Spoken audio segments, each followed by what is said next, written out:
Listen, the first thing we have to explain is mistakes do happen. Okay, we misdiagnose vehicles, we mess up on repairs. These things will happen. They happen in every trade. Mechanics in the automotive world are not exempt.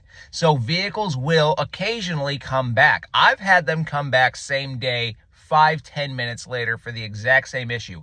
I've had customers hop in their vehicle and not make it out of the parking lot after paying $1,000, $2,000 for a repair that we said would fix the vehicle. And I'm not coming with shade to the technician or anybody. Mistakes happen. The only thing we can do is make it right to the customer. That's just the next step. We're not going to go back in time with our time machine and fix this that way. We're going to have to fix it right now here in the present. What happens though with the technician, with the advisor even, as far as compensation goes? Because in the automotive world, we're paid off of commission. So what we do is what we get paid for. So is a technician getting paid another hour to recheck a vehicle that has the same symptoms that he supposedly fixed? And what's happening to the advisor who did his job, her job, whoever's job, sold the job to the customer, communicated, did all those things? Now we're doing something that's not going to be charged to the customer, at least at the start.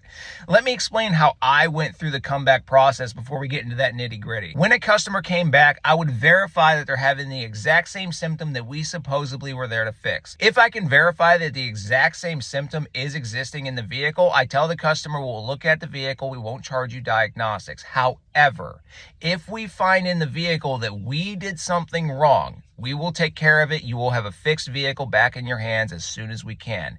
If we find out that something else in your vehicle is now broken, which can happen, it happens quite often, at that point, I would have to present you with an estimate for repair. How would you like to proceed?